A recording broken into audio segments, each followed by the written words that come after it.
téléspectateurs, désormais, suivez votre émission Albinos Family sur C'est Possible Télévision chaque jeudi à 15h30 et la rediffusion samedi à 22h. Cette émission a pour but de lutter contre la discrimination, la marginalisation, la stigmatisation et l'autodiscrimination.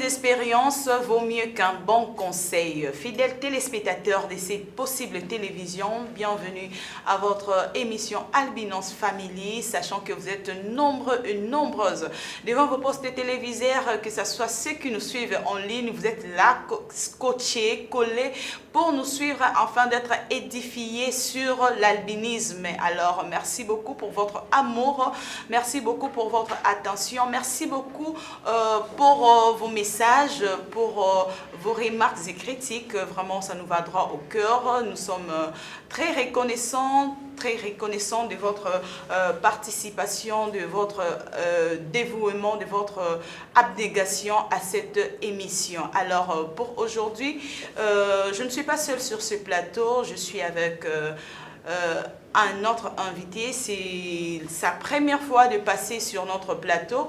Lui, il répond au nom de Monsieur Simon Pierre Kalenga, qui nous vient de Lubumbashi, à qui nous disons bienvenue. Voilà, merci Rachel, merci aussi aux téléspectateurs qui nous regardent. Je crois que nous nous sentons très à l'aise dans votre studio. Merci beaucoup. En forme, je vois. Oui, tout va bien. Tout va bien. Il n'y a pas de choses à signaler. Hein. Sinon, on n'aurait même pas être avec vous ce soir. Ok, comment va Kinshasa? Enfin, c'est pas facile à s'adapter. Hein. Vous savez, la chaleur moulungue, comme vous le dites souvent, qui n'est pas plus habitué chez nous, mais on s'adapte. Okay. On s'adapte. Merci beaucoup, fidèles téléspectateurs. Nous sommes avec Andundu Beau, Andundu intelligent, hein, alias donc Simon Pierre Kalenga, alias Cerveau Blé. Là, j'avais oublié. Je dois ajouter pour ne pas avoir de problème après. Je ne veux pas qu'il puisse m'étirer les oreilles dans le couloir après l'émission. Donc, on doit tout dire. Et avant que nous puissions entrer à notre sujet du jour, nous allons demander à notre invité de se présenter, de nous dire qui il est, il fait quoi. Voilà un peu. Ah, très bien. Je suis Simon Pierre Kalenga, vous l'avez dit. Je suis le président de l'OBEAC. Organisation pour le bien-être des albinos en République démocratique du Congo. Je suis le président du Forum national de la jeunesse du Haut-Katanga. Je préfère mieux me limiter par ça. Hein. Si je commence à GG, on risque de prendre beaucoup de minutes pour ne pas parler de l'essentiel. Donc, bref, c'est ce que je suis. Marié, père de combien d'enfants? Ouais, je suis marié, père de 4 enfants. 4? Falon Toumba, que je salue d'ailleurs, parce que je crois qu'elle va regarder cette émission. Marié à une personne atteinte d'albinisme, soit une personne ébène.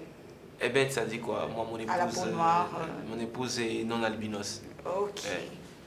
Et mes enfants aussi sont des enfants non albinos. Mignon, moi j'ai 2 filles, 2 garçons. 2 garçons, oui. Donc, ben voilà.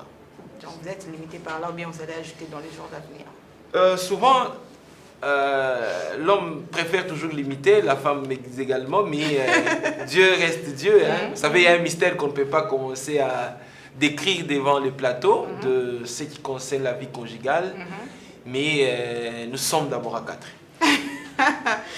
Merci beaucoup, fidèles téléspectateurs. Comprenez, hein, c'est un homme de show. Comprenez déjà. Et avec M. Simon Pierre Kalenga SPK, le cerveau blé, nous allons parler sur l'inclusion de personnes vivant avec handicap en général et de personnes atteintes d'albinisme en particulier. Alors nous allons commencer avec notre première question à M. Simon Pierre Kalenga de nous dire qu'est-ce que les concepts inclusion? Très bien. Je crois qu'on a fait tout un débat autour de cet aspect des choses. Au début, on parlait plus de l'intégration, mais nous sommes allés de l'intégration vers l'inclusion. Et ceux qui ont fait la mathématique comprennent déjà quand nous parlons d'une intégration, d'une inclusion. C'est-à-dire, nous prenons un élément dans un ensemble, que nous prenons un ensemble dans un autre ensemble. Or, nous n'aimerions pas définir l'albinisme comme une vie particulière. Nous aimerions à ce que l'albinisme s'adapte à une vie sociale. C'est ce que vous allez vous rendre compte qu'avec le temps, aujourd'hui, on est en train de parler des orphelinats des albinos, les écoles des albinos, chose que nous ne sommes pas en train d'encourager, parce que nous sommes en train de... Ça, c'est l'intégration. Mais nous devons parler de l'inclusion. C'est que la personne albinos doit inclure la communauté, et la communauté doit inclure la personne. C'est-à-dire maîtriser les failles, les difficultés, mais on fait adapter la personne par rapport au milieu. Parce que si vous prenez l'albinisme, vous prenez de l'intégration des albinos, c'est qu'ils vont vivre en étant albinos dans la communauté. Or ici, nous aimerions que les albinos vivent une vie normale comme toute autre personne. Ce qui fait que nous sommes allés de l'intégration vers l'inclusion.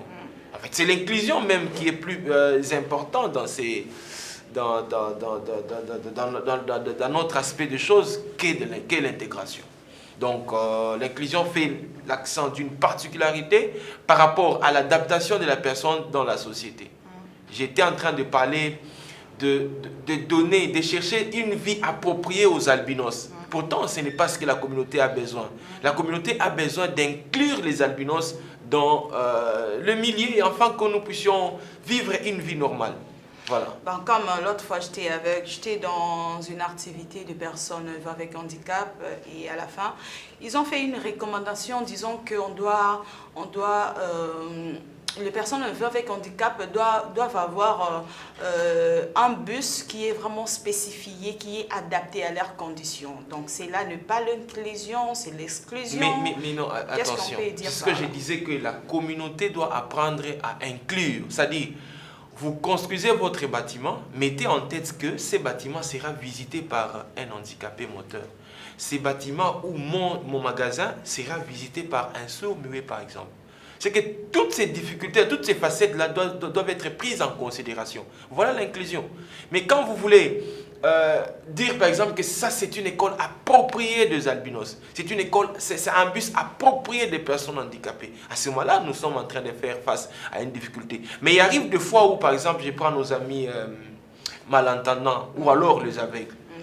C'est que si vous voulez comparer les deux éducations, en tout cas, vous allez vous rendre compte qu'il faudrait une particularité chez eux. Ce n'est pas les soucis de les intégrer ou de les écarter, mais c'est les soucis de les approcher dans la communauté. Parce qu'on doit marcher. Par exemple, les personnes vivant avec handicap, les handicapés moteurs, ils doivent marcher.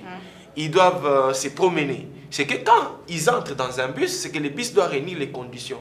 Les bâtiments doivent réunir aussi les conditions afin que la catégorie des personnes puissent avoir l'accès de ça. Monsieur Simon-Pierre Kalenga, dites-nous, d'après vous, quelles sont les démarches qu'on peut mener pour l'inclusion? Je sais qu'il y a toute une diversité de démarches au niveau de personnes même qui se sentent exclues et même au niveau de la communauté, même au niveau du gouvernement.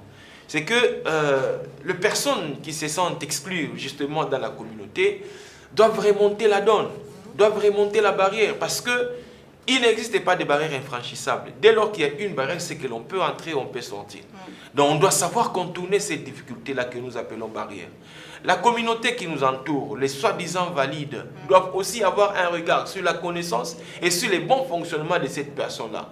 C'est-à-dire, vous entrez dans une salle de classe. Quand on fait une particularité de vous en tant qu'élève, par exemple, tout le monde se méfie de vous. À ce moment-là, ils ne vous permettent pas l'inclusivité. En fait, l'inclusivité ne se lie pas dans ce sens-là. Mais quand déjà, les amis, l'entourage, par exemple à la télévision que vous travaillez, on vous traite avec une particularité en tant qu'albinos, on ne permet pas que vous puissiez vous inclure dans la société. Donc vous aussi, là, c'est au niveau de la communauté. Mais le gouvernement aussi a une part de responsabilité, c'est que aujourd'hui, nous avons les ministères sectoriels, par exemple, le ministère des Affaires sociales, le ministère délégué en charge des personnes avec handicap. En fait, ils doivent avoir cette forme de triangulation afin de permettre qu'il n'y ait plus vraiment l'exclusion sociale, que nous puissions vivre une vie normale et qu'il y ait l'égalité des chances à toute personne. Parce que Nous vivons, nous avons les souffles de vie. Nous devons aussi remplir les conditions en tant que telles. On ne peut pas mettre un ministère de l'Environnement aussi longtemps qu'une catégorie de personnes est en difficulté, mais ces ministères-là, en charge de cette catégorie de personnes, ne parviennent pas à donner les bons sorts à cette catégorie de personnes. Je crois que ça serait de l'injustice. Donc, il y a 3 niveaux que nous pouvons observer l'inclusion, c'est-à-dire au niveau des personnes même qui se sentent exclues, au niveau de l'environnement ou de la communauté, j'ai fait allusion à la famille, les enseignants, les élèves, les amis et tout ce qui va avec, l'église, tout ce qui va avec. Donc tous ces milieux-là doivent permettre à ce que ces personnes soient incluses. Mais aussi au niveau de notre gouvernement, parce qu'il y a aussi une charge de responsabilité que le gouvernement doit faire à son niveau. C'est comme ça que l'on peut observer. Donc, quand vous parlez, je vous ai bien suivi, vous avez dit dans tout ce que vous venez de dire là, j'ai retenu que vous avez dit, quand on parle de l'inclusion, on doit voir l'égalité. Donc, quelque part, vous trouvez qu'il y a l'inégalité qui existe entre,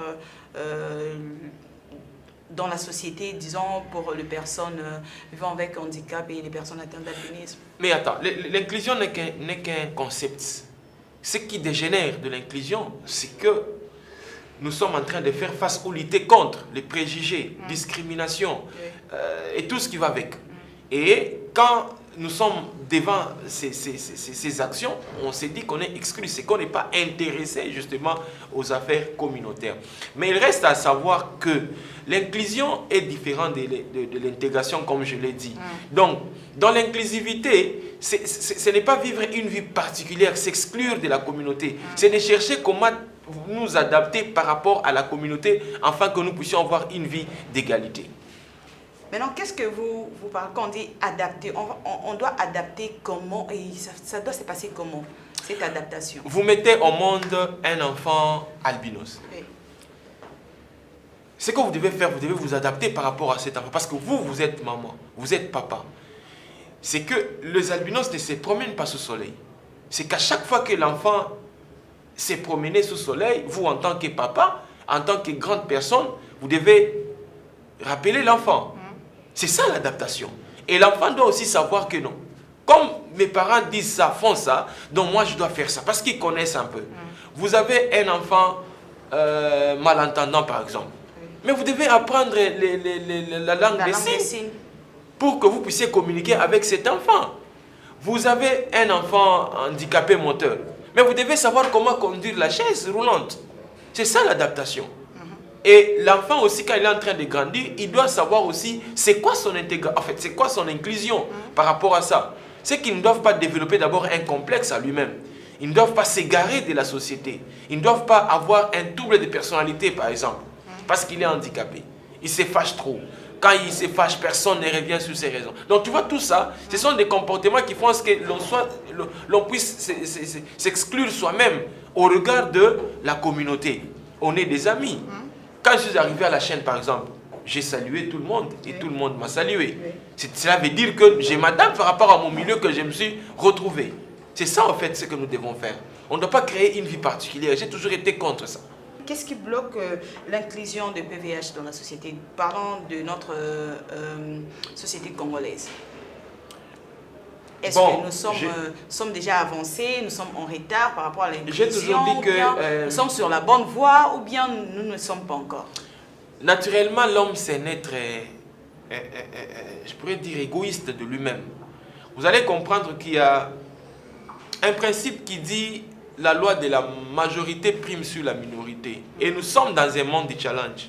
Nous sommes dans le monde des gagnants-gagnants. Nous sommes dans le monde des intérêts.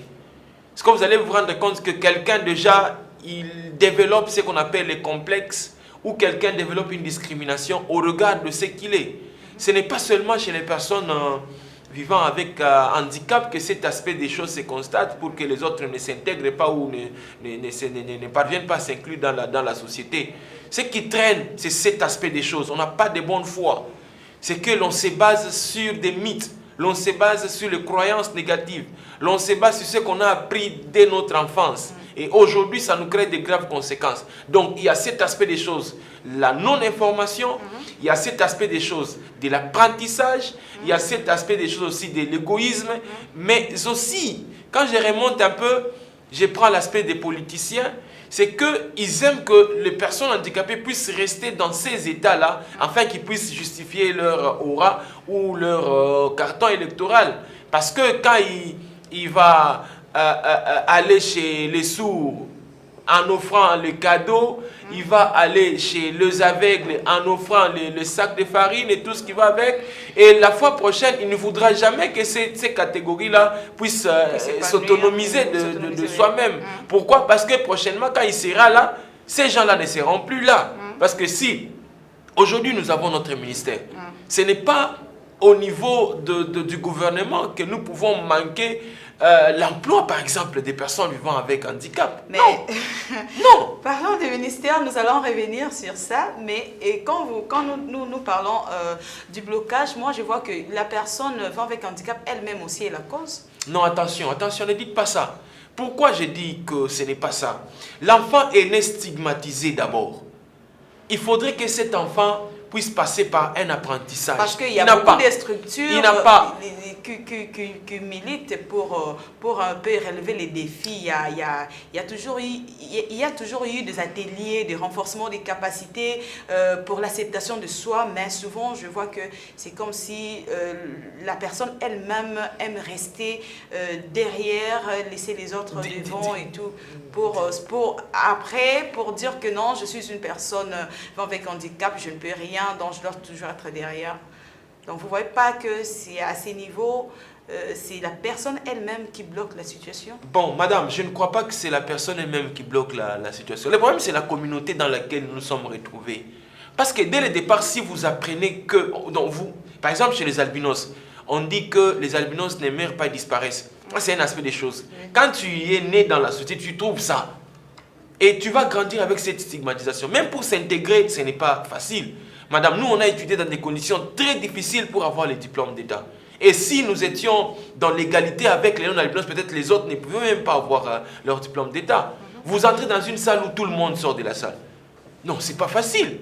Et quand je grandis, je parviens à créer comme je le fais. Mais non, quand tout le monde sortait de la salle, le messier ou soit le professeur. Non, c'était une perte chez les promoteurs de l'école. Comment est-ce qu'un albinos peut entrer, tous les élèves fuient l'école? C'est que l'enfant là devrait quitter l'école. Et on vous chasse de cette école parce que les amis, les élèves ne vous ont pas aimé.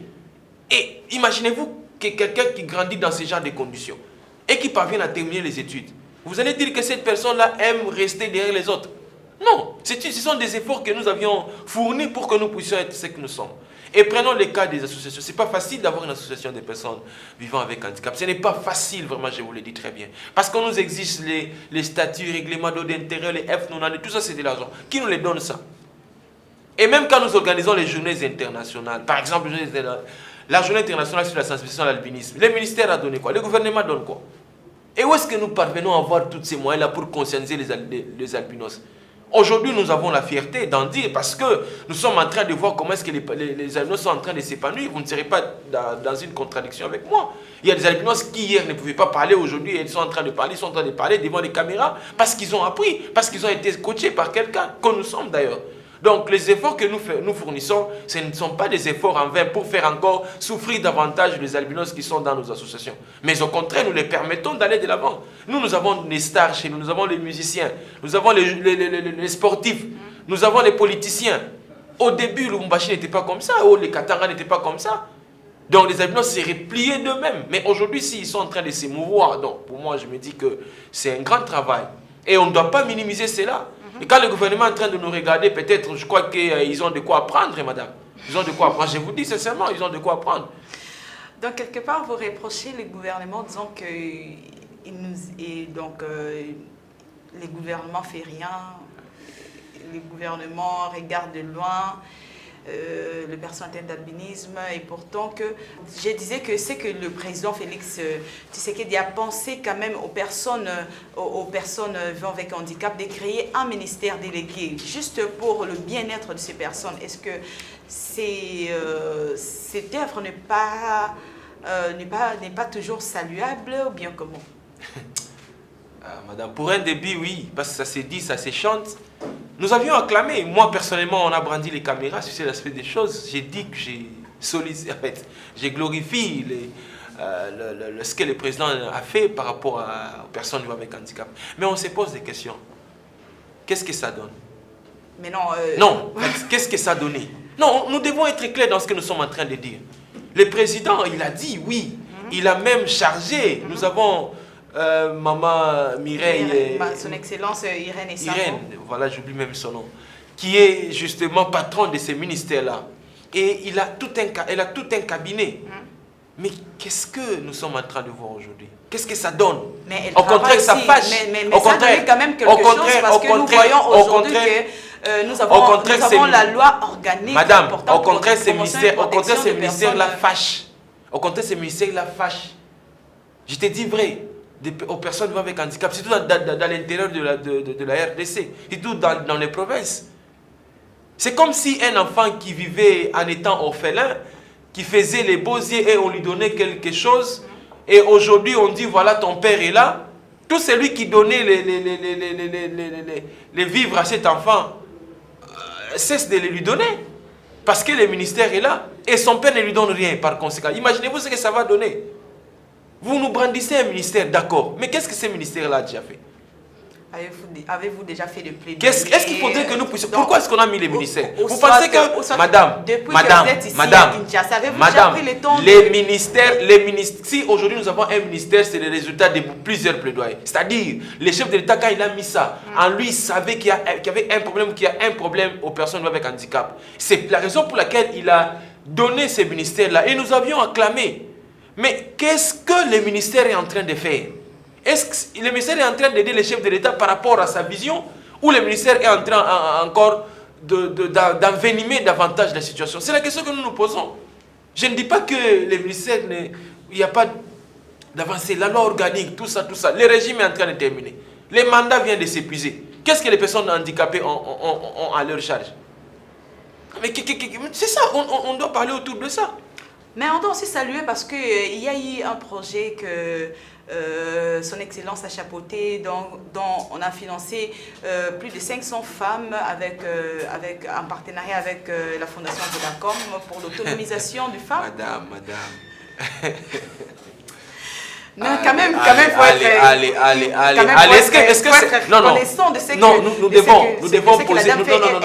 Madame, nous devons poser des questions au cabinet du ministre. Est-ce que c'est un projet du ministère?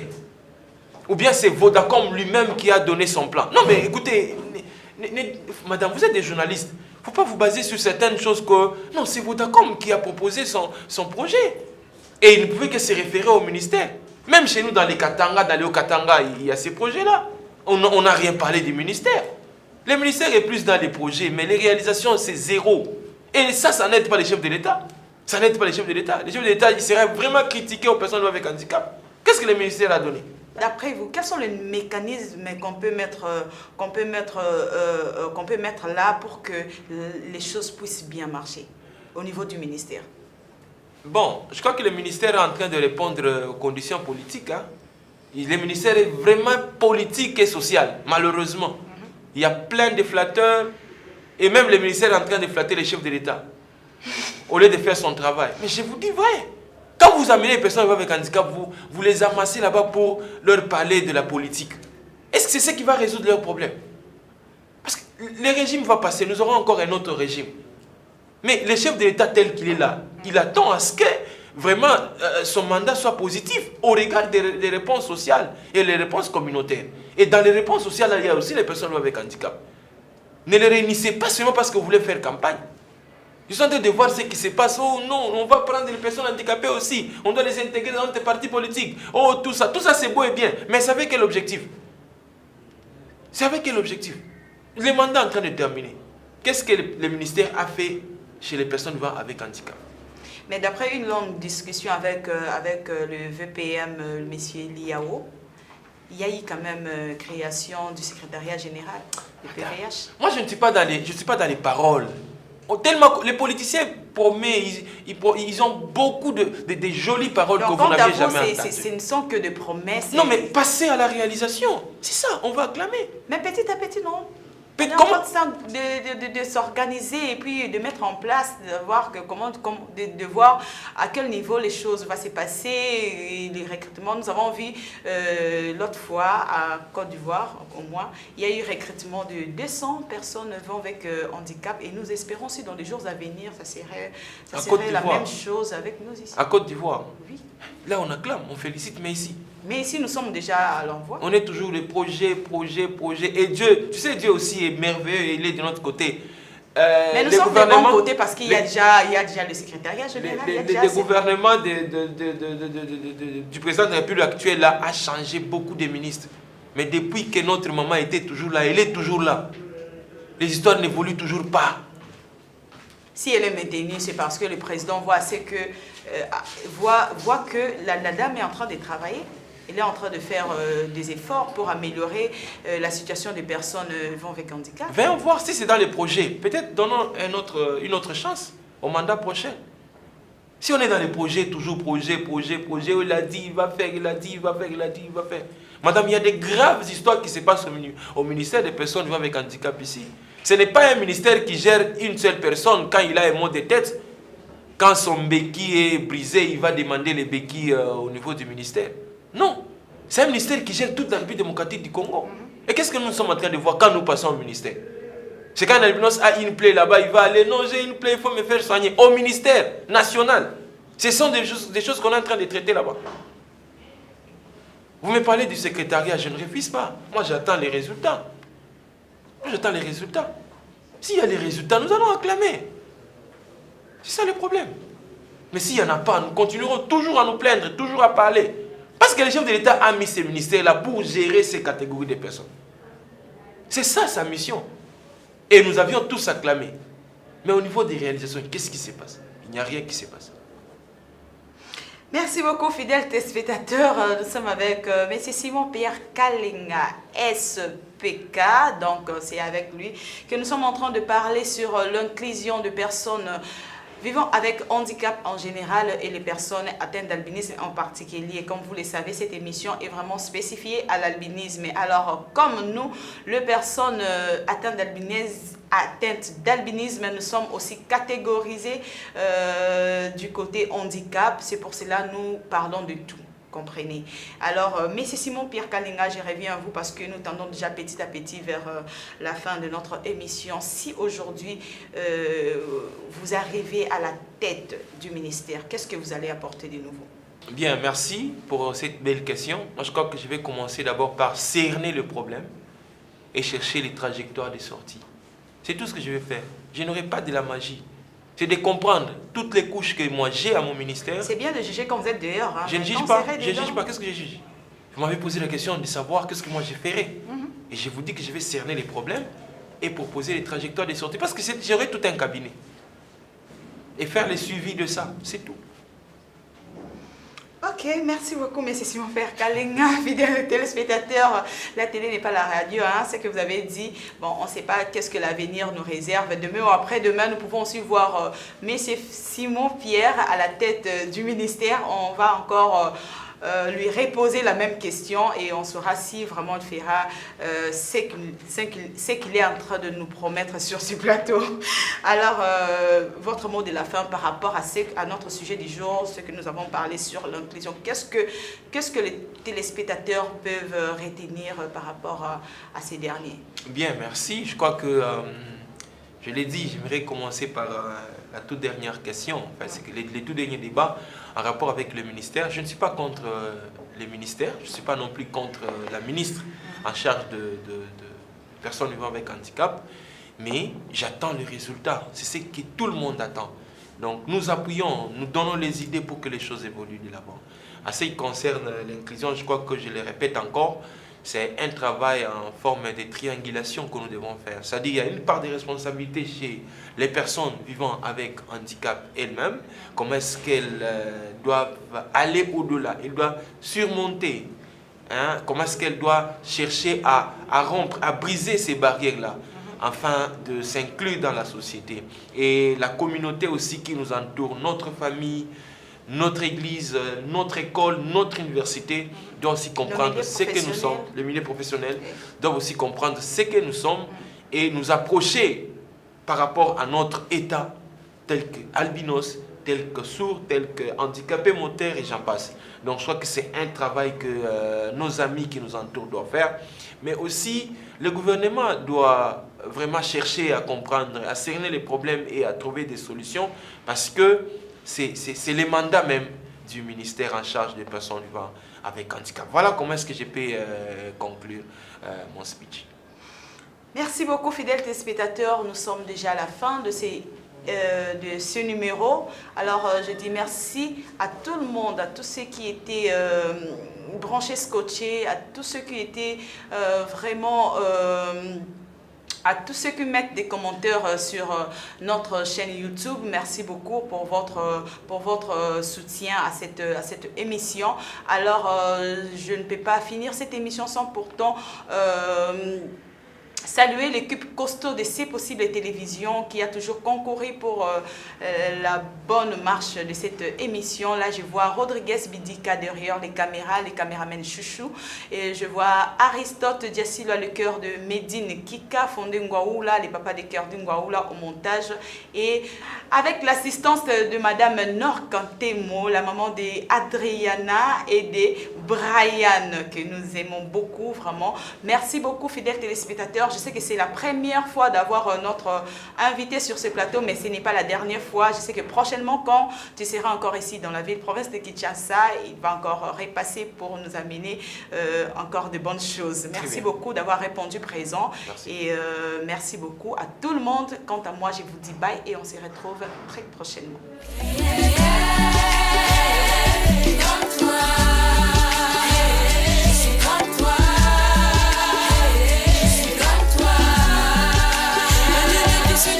Chers téléspectateurs, désormais, suivez votre émission Albinos Family sur C'est possible télévision chaque jeudi à 15h30 et la rediffusion samedi à 22h. Cette émission a pour but de lutter contre la discrimination, la marginalisation, la stigmatisation et l'autodiscrimination.